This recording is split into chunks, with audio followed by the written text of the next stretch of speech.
ព្រះមេគុណខាតលោកអុកមុត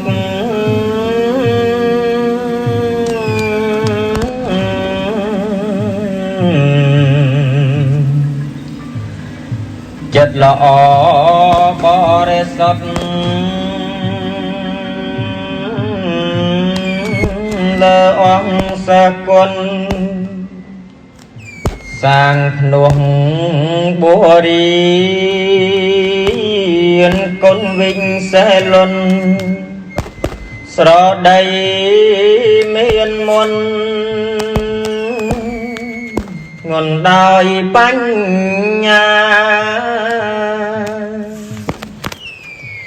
វ័យកៅសផ្លាចាយមួយជីវិត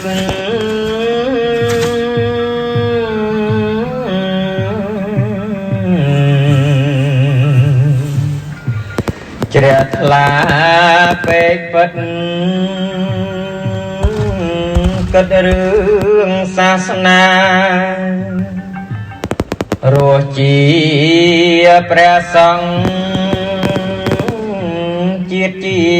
ខេមរាត្រត្រង់សិក្ខាធម៌ព្រះភក្កវីលោកជានិមិត្តរូបធម៌សាមគ្គី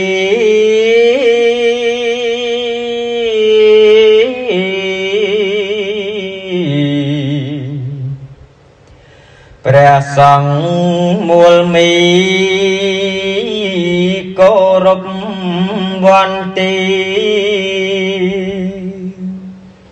ត្រង់ត្រាប់ស្ដាប់ពាក្យអវាទនានីធម៌រស់ជុំគ្នានាំក្តីសុខខាលោកពោលធម៌បីខ្លីខ្លឹមខ្លាំងពិត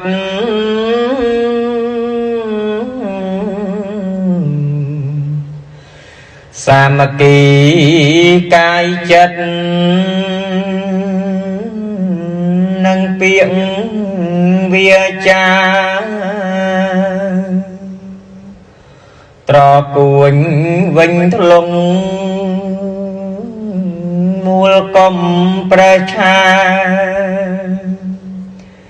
ចាំក្នុងអរាអនុវត្តឲ្យបានទឹកចិត្តព្រមវិហហោសាយសព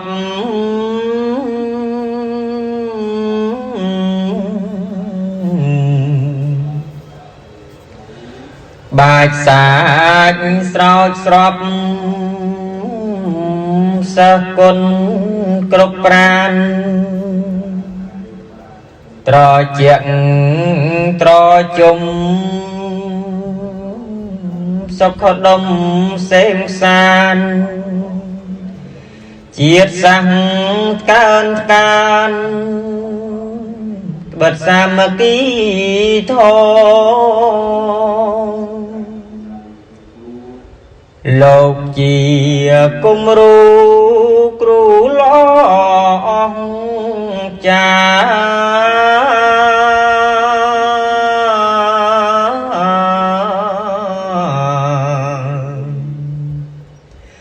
សាមញ្ញធម្មតាចរិយាបវរទួងខ្ពស់យោស័ក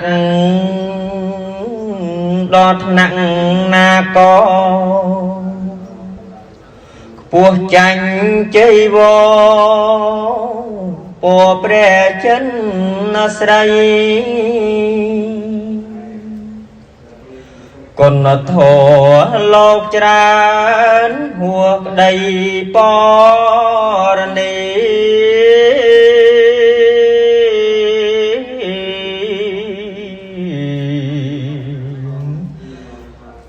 ចៅគ្រប់គ្នាប្រកេនពរជ័យសូមបានឆាប់ជារកីអប្រិយប្រសពសួស្តីសាងស្បាយឆាប់ហោ